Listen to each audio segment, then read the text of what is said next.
Let's see if we're up and running. I think we're here, and we are, because Jess and Rocky are watching. Rocky, good morning to you, sir. Future Prime Minister of the country. He'd be a lot more competent than many of the people we have in government, so I cast a vote for him. Good morning, Jesse. I hope you're well. And everybody else just starting to join. It's going to be, we'll give a couple of minutes for people to join into the stream. I'm just been putting furniture together 30 seconds ago as my chair almost collapsed because it had not been screwed together properly. And but anyways, I will focus on all the good stuff. So good morning, Bridget. You're here as well. Good morning. Well, I think I want to do the first thing, which is ask you if you've been having the positive 2024 that we all hoped we had. I know that I have. It's been now 10 days that we're into the year, and things have never been so good or so hot, by the way. Hold on, give me 1 second.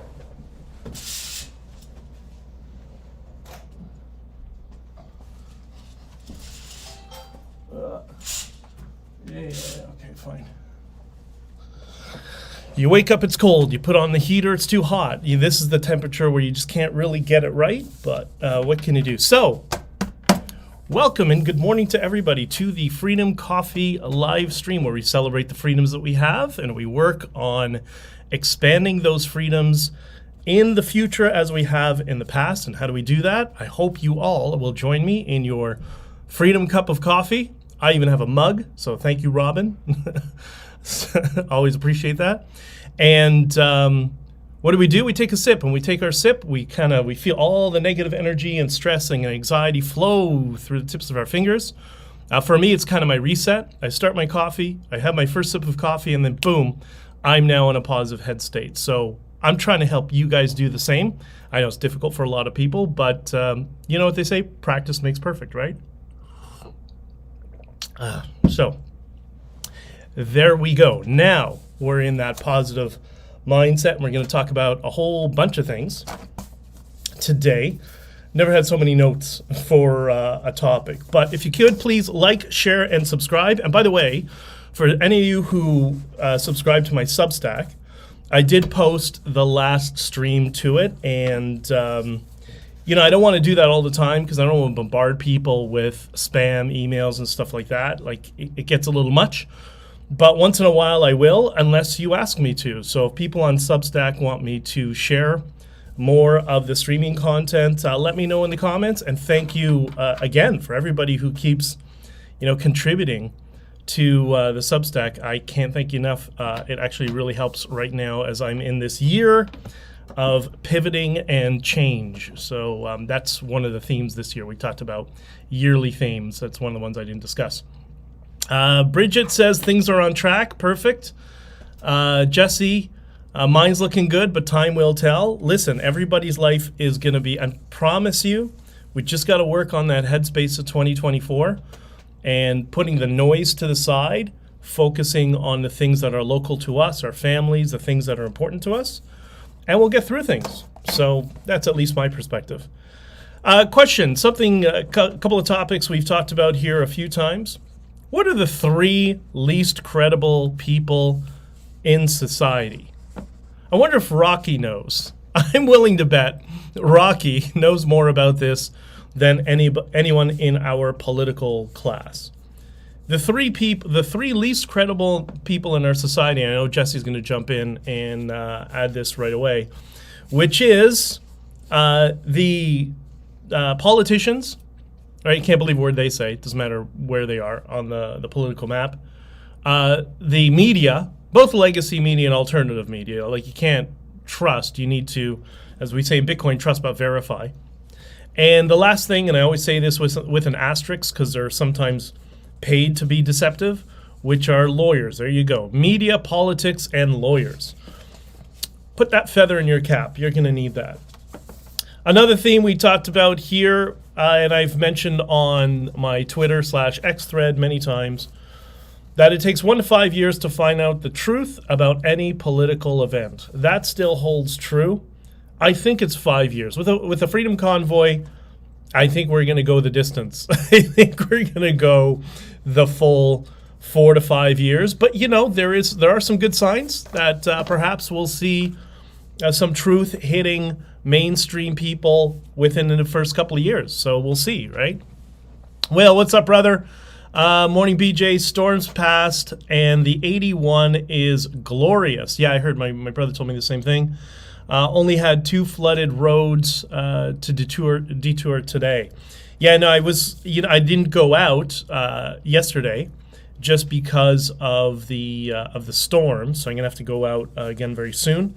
So I figured, you know what, this is a good day to cancel a dispatch and go get my truck serviced. So, but it turns out everybody was okay. That it just the cold front turned warm and it all turned into rain. So those fears of shutting down I-90 were, I guess, ill-founded. But let's remember that when we get models of climate prediction, that we can't tell the hours apart. We can't tell the weather hours apart. And I like what Scott talks about is, does anybody think we can measure the temperature of the whole planet? Like, what do we have? Thermometers all over the world? Like, that's not how it works. And then, the whole premise of it is based on core samples. And I don't know, so did we have core thermometers around the world 60 million years ago that were recording the temperature? Like, you're going to see them all pivot to the water crisis next, by the way. That's going to be the next crisis. So we had acid rain, which probably was a problem. And we had this, let's call it the global weather issue. So, because we are on YouTube. And the next will be the water crisis. Watch, you're going to see. They're going to start pushing that down your throat. Oh, we're running out of water. That's what will happen for the next 15 years. That'll be the next grift. Okay, so let's talk about political BS. I'm going to try to not say bad words today. Political BS. We talked about how only a small percent of people can change their minds. In my experience, it's about 15% of people that have the ability to have the level of critical thinking skills and the care to actually change their mind on any sort of issue, right? The majority of us, the majority of people will just adopt the first narrative that we have. That's what, I referred to narrative poisoning. That's why Freedom Corp was so visceral towards myself and Bridget and other people, because we didn't play the political BS line that the government wanted. And so that ends up with narrative poisoning. And over time, people will adopt that narrative as an identity through repetition. This is just how human beings work. And you see that with, the example I just gave with global temperature issues, right? Over time, people hear it over and over again for a decade, then they adopt it as part of their identity. I watch a lot of tech tutorials because I'm doing a whole infrastructure change here. And many of them are quite, let's say, on the woke spectrum. And yeah, it's part of their religious ideology at this point, right? And that's just through repetition for so many years, right? And this is why when cognitive dissonance sets in, and we've discussed this before, the 7 signs of cognitive dissonance, which I'll go on in a minute. When you show somebody verifiable facts that refute their identity that they've brought on, or the issue that they've been brainwashed to care about, when you finally work through the 7 signs of cognitive dissonance and have them completely trapped, well, there's no out, and it's obvious, and everybody around them agrees that what they believed was wrong, what do they say? Do people say, I can't believe I was wrong all this time? No. Have you ever met somebody who says, oh, I was wrong all this time? And sometimes, I've had a couple of things in recent years where I've done that. Some people do, but most people don't. What they'll do, instead of saying, I can't believe I was so wrong about that, they pivot to something. They pivot to, well, I don't care, nothing's going to change. Right?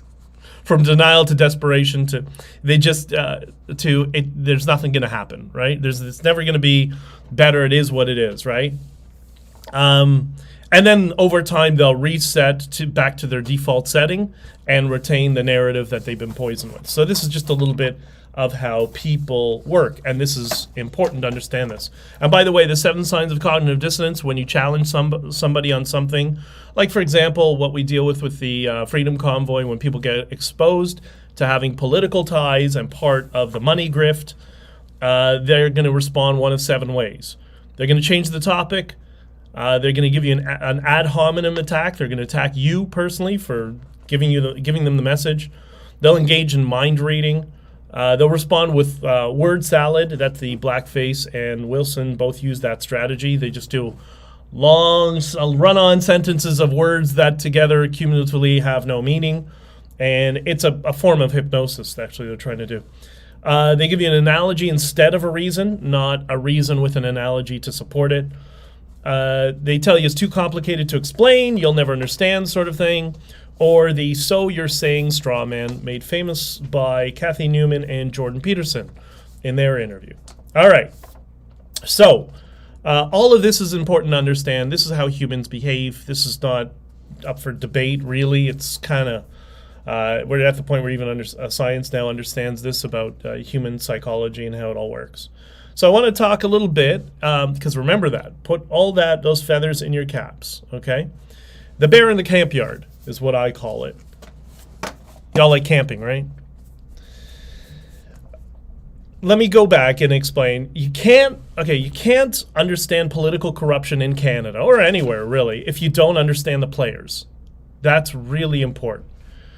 We have this issue in Canada that I haven't spoken about, but I'm going to talk a little bit about it because I don't know the people involved there, and I don't want to speak out of turn because it's not my place, right? Certain things I know about, I'll talk about. Things I don't know about, I won't. So the Coutts 4 have been in jail for 690 days now, or just over 690 days. Who are the Coutts 4? They are 4 guys in Coutts, Alberta, that were part of a protest that wasn't part of a Freedom Convoy, but it happened at the same time.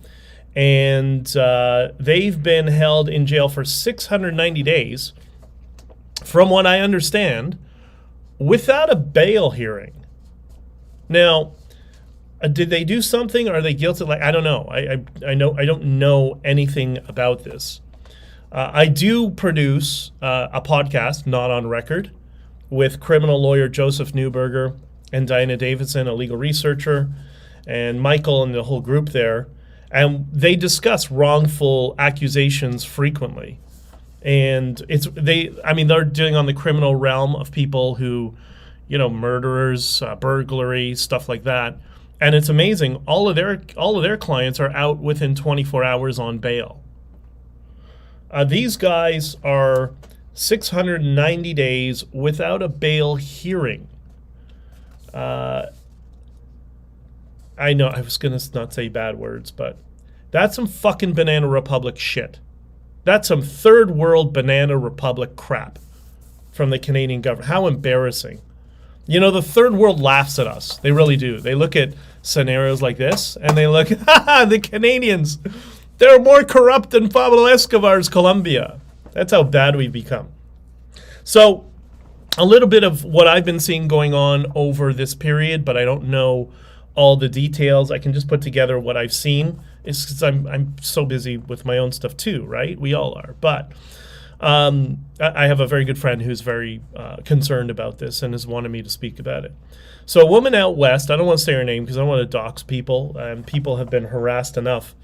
But there's a woman out west who has been raising money for the Coutts 4.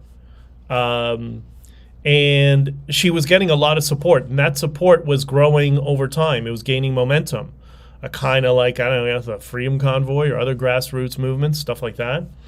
But see, this is the sort of thing the political class cannot allow to happen.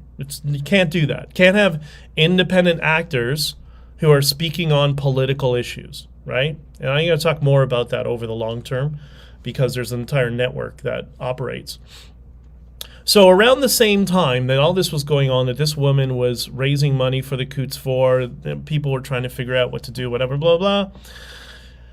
There was some YouTuber who came out of nowhere named Jason LaVine. I have no idea who this nobody is, but he called me for an interview.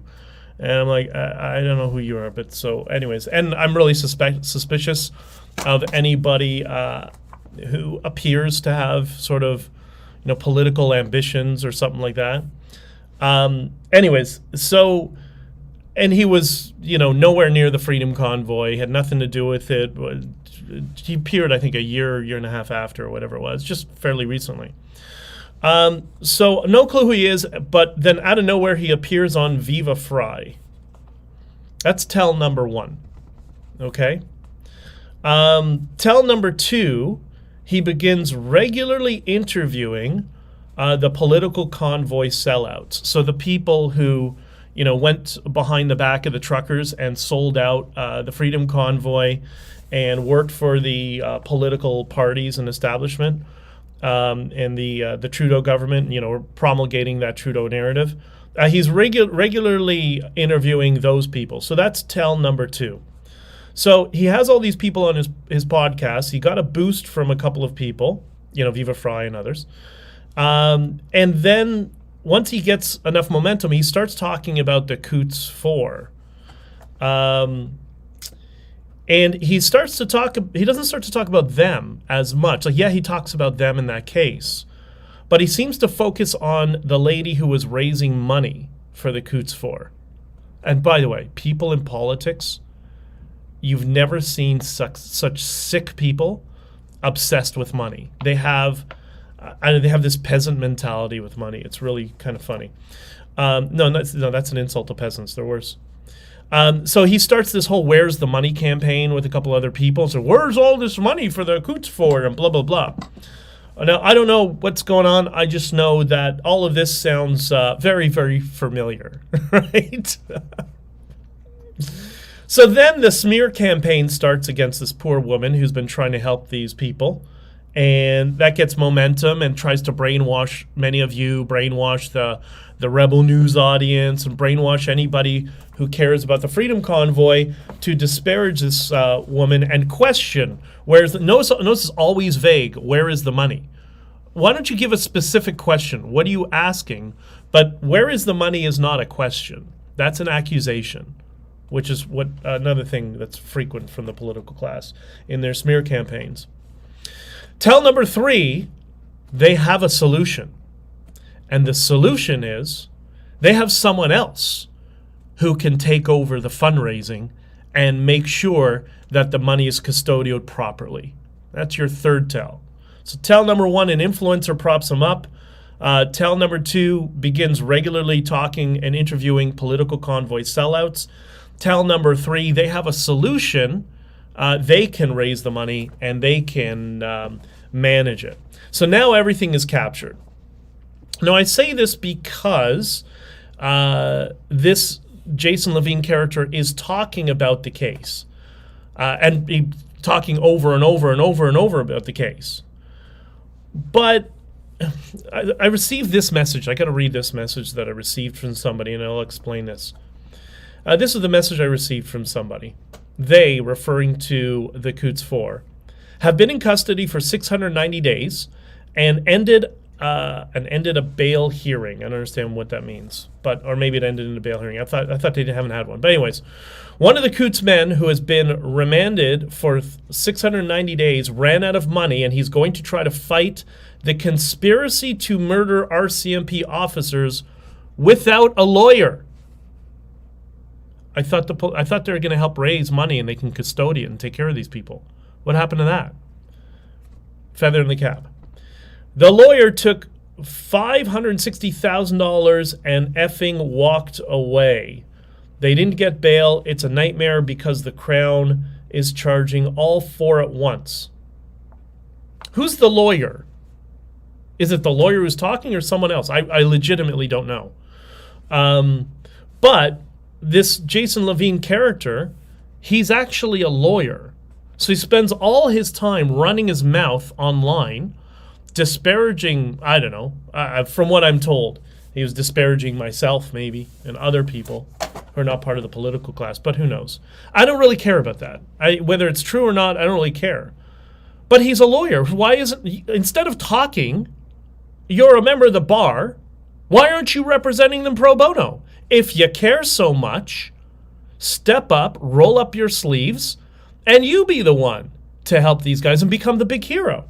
I don't understand why he wouldn't do that. But there's something else at play here that you may not have thought of, but you know. When the Coutts lawyers were, when the Coutts guys were arrested, what provincial government was in power? Do you know? Some of you, for people here watching from the States, by the way, thank you from everybody watching in the US, the United Kingdom, Australia, Ecuador, everywhere. Like, wow. I was looking at the analytics last night. I couldn't believe it. So thank you, everybody. But when the Coutts guys who were arrested and have been rotting in jail for 690 days without bail, what provincial government was in power? Is Justin Trudeau a provincial government? No. It was the Alberta UPC Conservatives, led by, at that time, Jason Kenney, and now led by Danielle Smith. They're still in power. So yes, it's the Conservative government that was in power when these guys were locked up. And something else about our lawyer friend, Jason LaVine. And listen, he might be a great guy. I don't know him. I've just heard what he said about some people, and I'm a little disappointed. But whatever. Our lawyer friend guy, Jason LaVine, you know what he's done? You know, he's I couldn't believe this. He's been a candidate for the same conservative party in Alberta that locked these guys up. And then he ran this, I don't know, did these videos questioning the woman who was raising money so they could help raise the money. What's going on? So to summarize, the guy pops up out of nowhere. He led a campaign, or participated maybe in a campaign that, in my opinion, seemed to smear the character of this elderly woman. I guess they captured the fundraising. Then they, raised the money for themselves. They'll use it to take care of these Coutts boys. And then they attack anybody who criticizes conservatives. That's the key. That is the last tell. That is tell number, 4? I mean, there's so many subtells here. Just like the Freedom Convoy, doesn't it? Kind of smells the same. These people are such garbage, really. You want to know why our freedoms are at risk? Well, when I say freedoms, I mean legislatively. Why they are at risk, why there's so much increased authoritarianism. It's because fucking games like this. It's makes me so angry. Anyways, I began by asking, I'm trying to find analogies that can communicate to people easily so they can understand. Y'all like, as I asked in the beginning, y'all like camping, right? We all like camping, we like freedom. Well, I'm not big on camping, but I know a lot of you people here are big on camping. Well, the best way this is how I look at it. What we're dealing with is we have a bear in the campground. And I and others are trying to get a gun to shoot the bear. Because we have a bear in the campground, right? We're hiding in the tent. Hey, everybody, it's quiet at night. There's a fire, and boom, there's a bear in the campground. This is the political class. That's the bear in the campground. As we are trying to expose what happened at the Freedom Convoy, why everybody was sold out by these political actors. They are trying to stop us from going to grab the gun to shoot the bear in the campground. Does that make sense? The bear in the campground is the political establishment that put us at risk.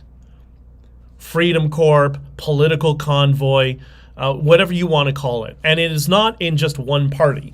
It's in multiple parties. That's why Candace Bergman and Justin Trudeau, in the POEC testimony, in emails that were shown, that were partially redacted, what they did show is they agreed. They said, we need to put an end to the convoy. Yet the conservatives are trying to say, hey, we support the truckers. No, you fucked the truckers is what you did. Right? As well as some people who were amongst us in our circles who helped them. And by the way, it wasn't their first rodeo. This is why our freedoms are eroding. We have the Bear In The Campground, which is the political class that has come to sacrifice all of us. Some of us are trying to speak out. We want to grab the gun to shoot the bear. And then the trolly, mouthy a-holes on Twitter are there, or Facebook, are there trying to brainwash you to convince you to block us from grabbing the gun to shoot the bear. That's what's happening. By the way, these are just analogies and not actual guns and shooting. Now, I personally don't like to have to address these irrelevant sewer rats. I really don't. I wish people like this LaVine guy, like I said, would just shut his mouth, roll up his sleeves, and take on the file and represent these guys. You got a law degree. You're sure as hell running your mouth 24/7 about it. So why don't you just do something, right? And by the way, the legal community is very small. I don't know if he's a criminal lawyer or not, but I guarantee you he knows criminal lawyers. Many of them. Form a team. Represent these guys. But he won't. Why? Because he's part of the conservative influencer grift. Now, I think people are starting to see that, right? Because of Diverge Media's work. We just had a Twitter space last week, Who Sold Out the Canadian Truckers. This is the same template that's used over and over again, right? I just hope, I love being proven wrong. And I hope this character, who I know nothing about and will never speak again, I hope he can prove me wrong. I hope he'll go and actually shut his mouth, roll up his sleeves, and go help those guys and be their representative, form a legal team, and put an end to this third world banana republic nonsense. Instead of the primary concern, which is defending the very conservative party that arrested these guys, or at least was in power when these guys were arrested, right? And what they'll do, like political class always does, they'll use the bureaucracy as the excuse. If you ever hear somebody tell you, oh, I'm the provincial representative, that has to go to the federal government, punch them, because they all know each other. They're all the same group of people. It's a revolving door that goes provincial party to federal party, back to provincial party, to a lobby firm, back to a firm, back to Queen's Park, whatever. They all know each other and they all work together. If they tell you that, if they use the bureaucracy excuse, that's when you need to step on their throat harder, because they're lying to you. They're technically not lying, but they're practically lying, right? All right. Have I upset anybody yet? I don't know. Again, tell me if I should share these on Substack. And the truckers had a single senator that supported them. Well, we had overtures that were made towards us, but actual support, I don't know. It was they're wearing their options and they're really weak. Look. The weakest people are in politics. That's where your morons are who couldn't cut it in the private sector, but they're usually very narcissistic. There's a large percentage of psychopaths, and they're desperate for relevancy or power, right? And those are the characteristics that fuel this sort of highly unethical behavior, right? I'm a small bird rescuer. I can connect you with the bird rescuers through the world. Yeah, perfect. Jesse says, I'm a small bird rescuer, but I can connect you with bird rescuers throughout the world. That's how it works. And the legal community, especially since they're all members of the bar, they'll know each other, right? Especially when they're in the same age demographic. because many of them will have gone to the same law schools, or they'll have gone to, brother and sister law schools and whatever. So they all kind of know each other, right? Anyways, okay. So hopefully this LaVine guy will prove me wrong and will roll up his sleeves and shut his mouth and actually take on the file and work on and help these guys. And hopefully he won't use the BS excuse of, oh, I'm not a criminal lawyer. Yeah, well, you can still lead a criminal team and get some criminal lawyers under your belt to do this pro bono. All right. So, who wants to talk about, I've got to remember, I got to be so careful because one of the streams is on YouTube. By the way, I think today I should check the Rumble stream actually. I'm doing this on Rumble and Fakebook for as long as that remains. I don't know how long. And what was the other one? Oh, Odyssey. So I'm testing out Odyssey right now, and we'll see if it worked. Oh, Scott is streaming right now. So funny.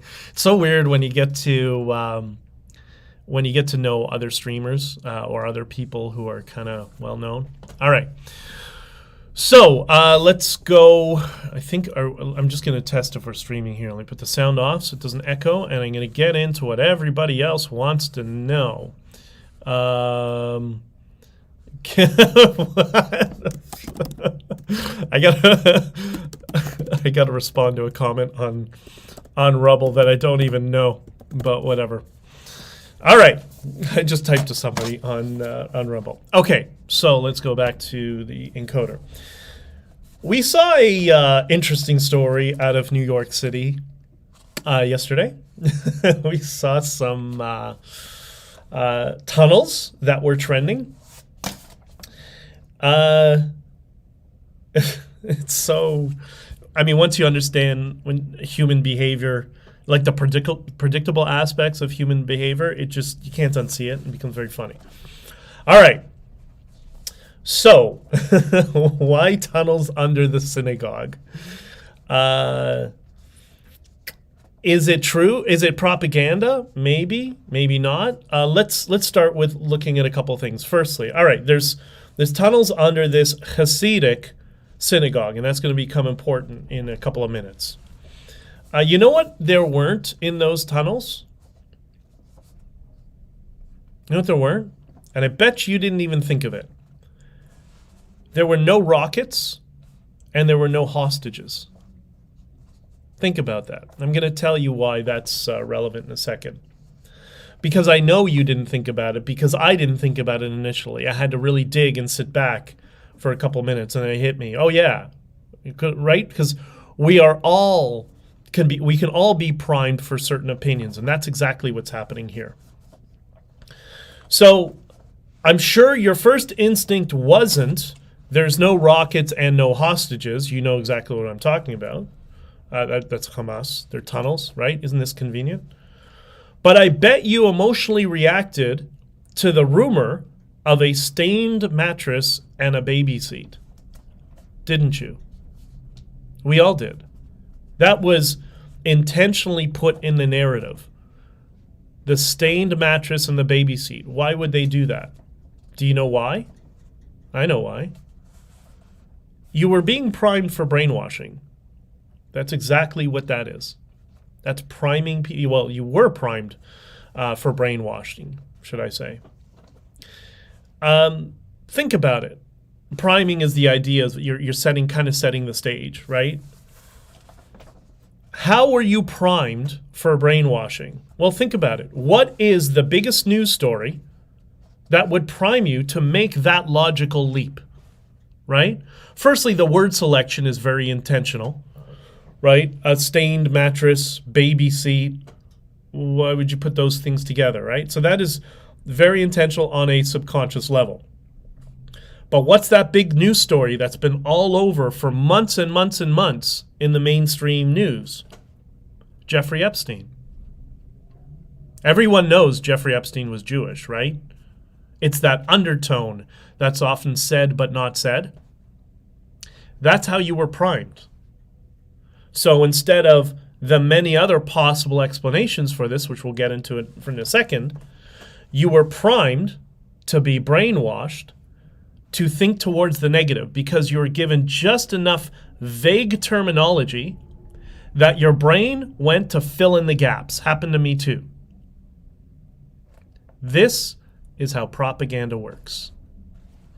This is why both online and legacy media, you are being propagandized intentionally. Like they're intentionally, they know it's exactly what is being done, and it is calculated. So that's reason number one that so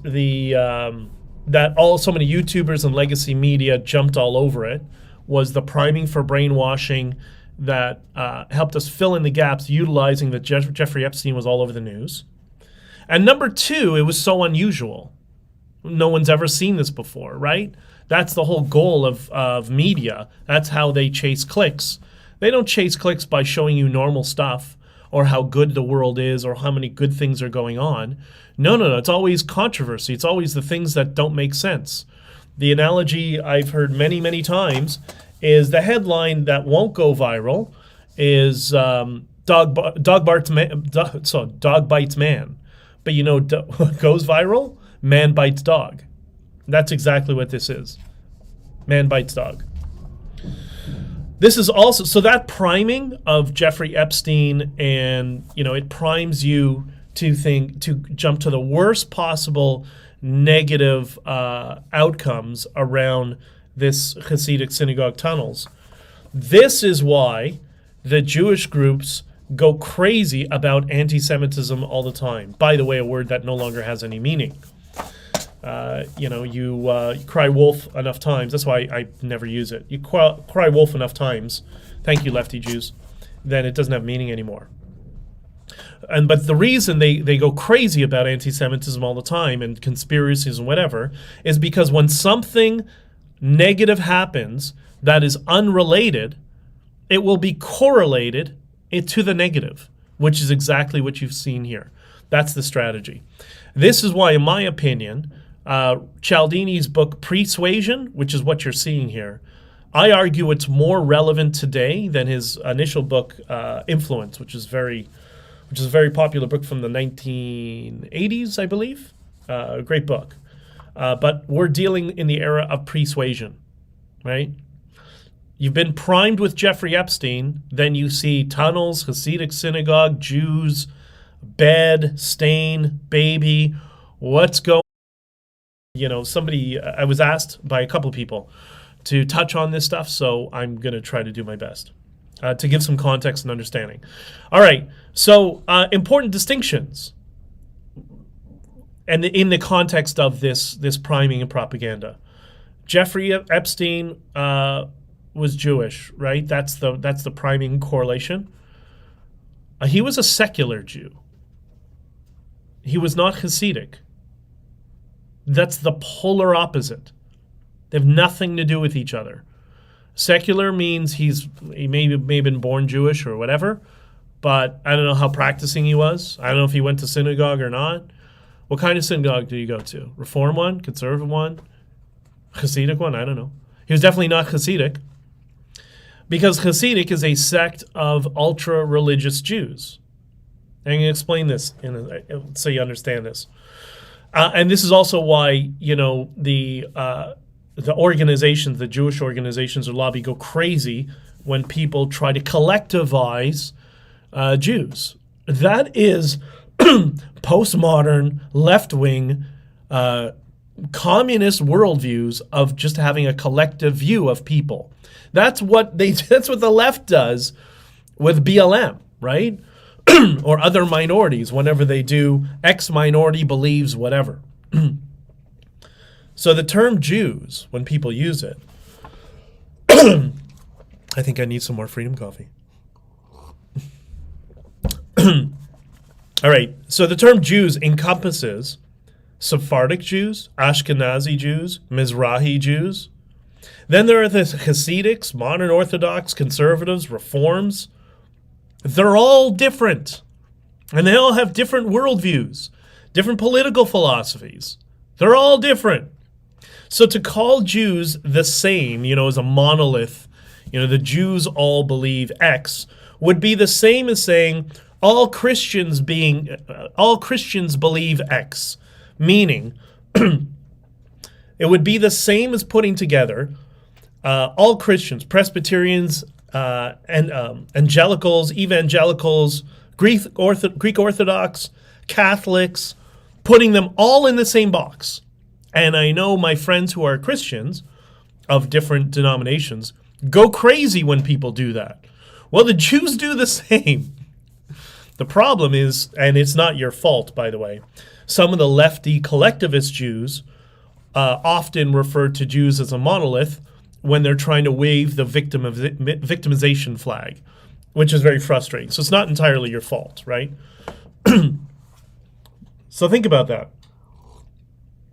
When people refer to all Jews as X, they're saying all Sephardic Jews, Ashkenazi Jews, Mizrahi Jews, Hasidic, Modern Orthodox, Conservative, Reform, all think the same thing, which is the same as saying Presbyterians, Angelicals, Evangelicals, Greek Orthodox, Catholics, all believe the same thing. No, you don't. You're all different. We're individualists. And even those different sects of our religions have different perspectives on things.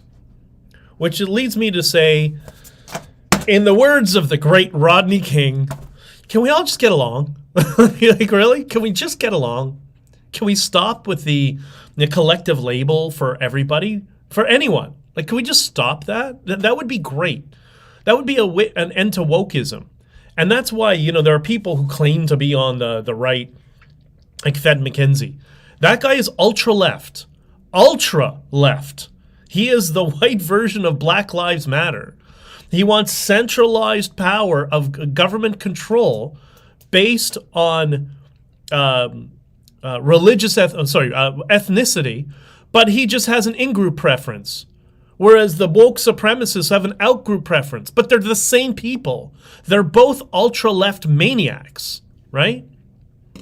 Anyways, all right. So what actually happened? Sorry, I'm giving a little bit of context too much. John. Okay, John. I'll give. I'm good at jokes and humor. I get it. That's very funny.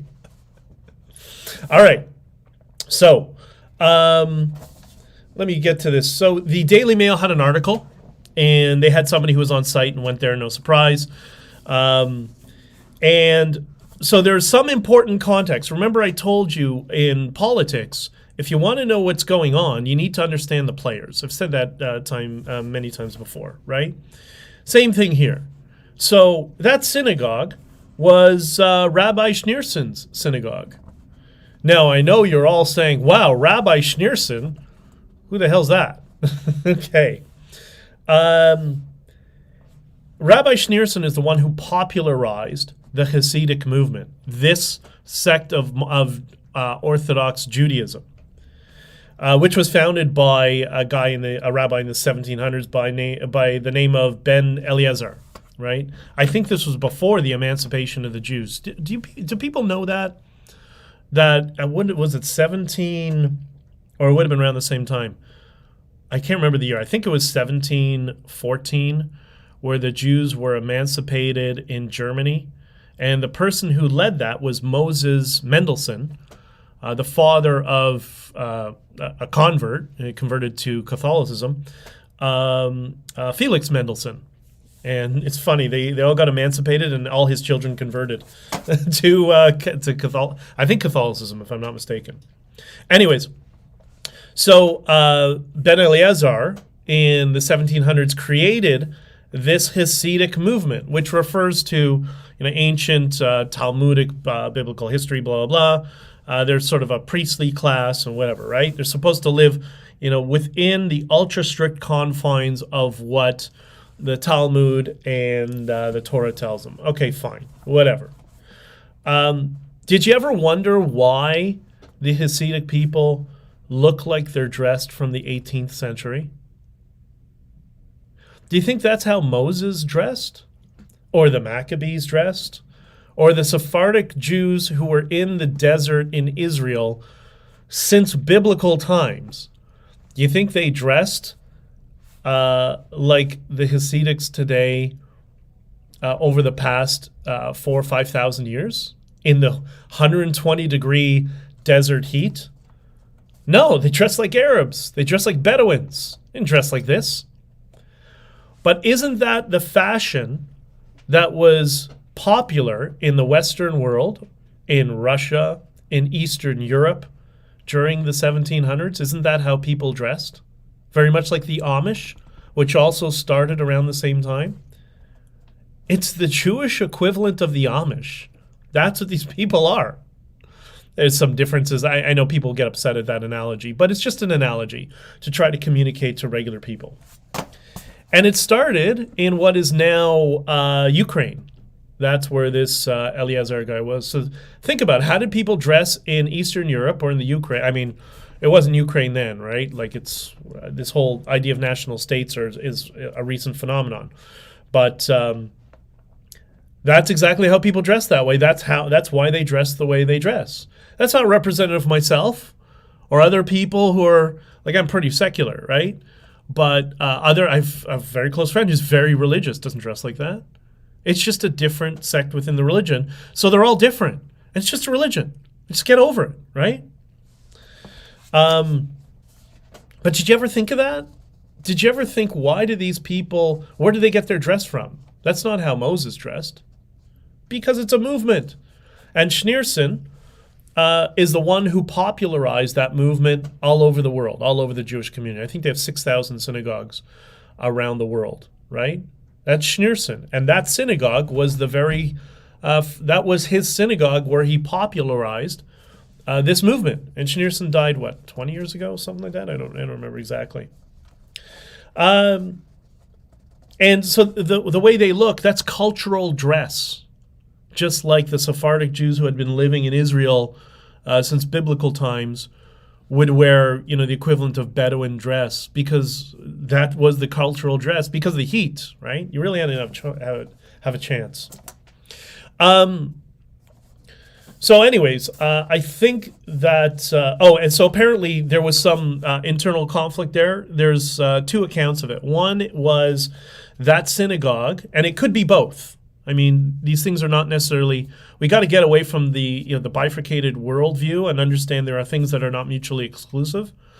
So one of the problems was that synagogue, because it's so popular, that kind of the not the birthplace of the movement, but that's where it was really popularized. Like Schneerson seemed like very, I've been playing around with the encoder, so I don't know. So that's really, that synagogue in New York is really significant because that was the birthplace of popularizing the modern Hasidic movement, and Schneerson is really revered within that community. So because of that, much like my friends who are Christian have certain churches that are more significant to their faith than others. In Catholicism, obviously, you have the Vatican. So this would be not the equivalent to the Vatican. That's what Israel is, but it has that sort of significance. So what's the problem? Everybody wants to go there, and they all have like 100 kids, so they can't get enough people into the synagogue. So there's been an internal dispute in the synagogue for years that it needs to be expanded, and some of them just decided, there's a wall here, just knock down the wall and open up the foundation underneath. And the other side's like, but that's violation of the permit, we can't do that. So they've been squabbling with each other. And then what happened, this is where it's not mutually exclusive, we had the COVID lockdowns, right? So those tunnels apparently became a way for them to bypass COVID restrictions.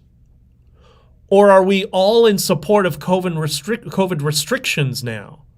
These are people who built this initially because there was a capacity issue, but then when the government got all authoritarian on them, they used it to bypass the restrictions, the authoritarian, I would say communistic, restrictions within New York. Are we not supporting that now? Are we not supporting people who pushed back against the COVID restrictions? Every weekend at the Freedom Convoy, we had Pastor Hildebrand and another pastor from Quebec that would give a service, and it was for all people of faith. He's Mennonite, so it clearly was based on that, but all faiths were welcome. This is one of the benefits of the proselytizing nature of Christian religions. For us, it sometimes gets a little much, but the fact that there's also times where it's very inclusive, that's actually kind of nice. So the services were, everybody was included. And in Judaism, the Sabbath is on the Saturday. In Christian religions, the Sabbath is on the Sunday. Okay, cool. So they had the service every Sunday. That's where I went up, my crutches, spent an hour trying to get to the stage. They lifted me up on stage after I broke my ankle to give everybody a thank you before I would get back to work. And when I would give my speech every weekend on Sunday, off to one side of the stage, were these guys. The Hasidic Jews were there, supporting the convoy, while the secular Jews were calling us neo-Nazis. There's a big congregation of there the entire time. Very nice people. Spoke to the rabbi. They're supportive of everybody. They were supportive of all of you. They're supportive of the truckers. They're supportive of all the Christian messaging. And we all came together and helped each other. So we can now turn on them because they built a tunnel to try to bypass these restrictions? This is what I mean about buying into propaganda that helps divide us. This is what's killing us. And we need to get away from that. We need to focus on our similarities, not our differences. And yeah, there's going to be differences amongst people's religions, but there's going to be a lot of similarities. Sometimes with certain religions, those differences are stark and really difficult to work through. And some of the people in those religions need our support because they don't have enough support internally. That's another issue. But let's focus on our similarities, Ed, you're never late, brother, and you can always watch it later on, right? That's the beauty of the archival nature of the internet. Anyways, so I just hope people don't buy into the propaganda and the attempts to correlate. Like, there is a massive campaign right now funded by the Muslim Brotherhood to defame anything that is remotely identified with Judaism. This has been going on for quite some time. A lot of it is being paid with crypto. Qatar is behind a lot of this stuff. And this is how the propaganda, the disease, gets into your brain. This is a perfect example, right? Some really, really dark people behind some of this stuff, some very dark and very violent people trying to get us all at each other's throats. And I just hope we can stop doing that. John comes in and makes a joke, whatever. Like, I'm not afraid of jokes. We all can joke with each other, right? And it's important not to lose our sense of humor. And you know what? If we're staying in a state of positivity, which I think we've decided we're going to do for 2024, then it becomes easy to joke with one another and not get offended at everything else. Jesse, all right, okay. So explain. Jesse, all right. Firstly, we don't know the propaganda claim that tried to correlate Jeffrey Epstein to the synagogue, which was a stained mattress and a baby, what they call a baby carriage or something like that. Stained with what? COVID lockdowns were so restrictive, right? I don't know if you know what a bris is. Did they conduct a bris there? A bris is, by the way, brises are only done by medical doctors. That's another thing I see in the rumor mill all the time, which makes me crazy. It's called a moil. A moil is some person who does the bris, which is the circumcision thing. You have to be a medical doctor, a licensed medical practitioner. If you're not, there's no synagogue in the Western world that would accept it. That's just, a cause for concern. So all these other rumors you hear are all just, remember I told you Muslim Brotherhood propaganda? That's what you're seeing. So I don't know, is the stained mattress bris was conducted there? Or they're doing some sort of Kaddish. There's all sorts of prayers that are done in Judaism. Like, in Catholicism, you have the, you take a wine, the wine represents the blood of Jesus. Well, in Judaism, there's many customs that are done with red wine. It's what Manischewitz is. You see that horrible wine you see in the liquor store, in the wine store. So I don't know. Did somebody spill some of the Manischewitz on the bed? Who knows? But we're primed to fill in the gaps with the most negative thing, and you've been bombarded with Jeffrey Epstein stuff for so long. It's just a natural progression. The people who are behind the propaganda strategies are really good. They're really good. My hat tips. I mean, they're very evil, but they're very good, right? And the baby Carriage, these people have 10 kids. Like, so many of them, so many kids. There could be a million different reasons. I don't know. They had a Rosh Hashanah celebration during the COVID lockdowns, and somebody had to bring their kid. Or somebody just had a kid. Or there was a kid that there was a bris there. There could be a million different reasons for that. But you're primed to see something that's not there. We all are. And the skill, this is why it's important to look at all sides of arguments, even ones we disagree with. And I encourage people to listen to the lefties and the progressives that you disagree with. Just understand, like, I completely disagree and reject their worldview almost totally. But I understand how they come to their conclusions. I disagree with it, but I understand why, right? And that's important. I saw something about tunnels, but was too busy being entertained by BTC and the Ethereum drama. Yes, by the way, Will, today's supposed to be the day where there's the ETF announcement. I don't know if you saw what happened to Gensler. So for people who don't know, there's an ETF, there's numerous ETF applications for Bitcoin that was filed by BlackRock, by Vanguard, by Fidelity, a number of Wall Street firms who now understand the legitimacy of Bitcoin. So they're starting this ETF, and the SEC for years has been, the U.S. government has been doing everything they can to prevent it. So now BlackRock just got in the game because their clients are demanding it. And yesterday, Gary Gensler, who is the SEC chairman, who is the one who is tasked with approving or not approving this ETF. By the way, there have been many non-approvals over the past several years before the big guys just came in. And somebody hacked the SEC's Twitter account yesterday and started posting messages saying, "It's approved, congratulations," like stuff like that. So that's kind of the funny stuff that happens on Twitter. That enjoy it, enjoy the funny things that go along, and just don't take the bait and don't always correlate things to the negative. I know it's hard to resist. I do the same thing. That's how we're programmed, right? It's a survival instinct. It's a survival mechanism. And this is why it's really important to really sit back and think, all right, why am I thinking this? Am I being played with by somebody? Because it often is. It's often the case. All right, on that note, it's been an hour. I got to run. I have, by the way, today, 1 p.m., Political Bitcoin Hour, myself and Brandon Gentili. We're going to try not to talk about ETFs the entire time unless there's something funny. I think we're going to talk a little bit about Ecuador. You seeing what's going on in Ecuador? That's really crazy. When one of their main news anchors was kidnapped during a live feed in studio. Pretty crazy what's going on there. And are we that far off from that happening here? Let's just bring in as many people who have ties to organized crime in the third world, unvetted, and what could go wrong, right? Anyways, Jesse was one of the people who was actually asking for clarification on Judaism, the Jewish communities. I hope that helps.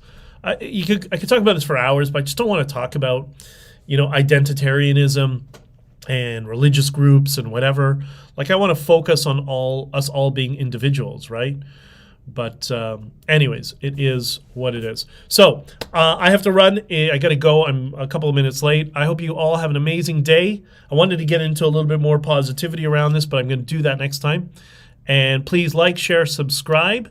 I hope you didn't mind those who are on my Substack that I posted the last live stream about the Ooga Booga aliens in Miami. I thought this is so funny.